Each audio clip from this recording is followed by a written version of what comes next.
The next we are going to I'm going to show you how to remove the RAM, and you are going to push these clips outside, then your RAM will be able to come out.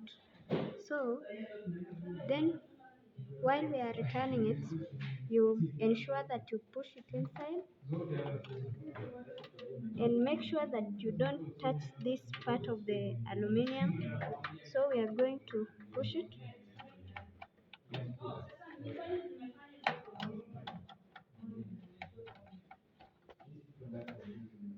So you ensure that you push it inside until it locks it plus itself.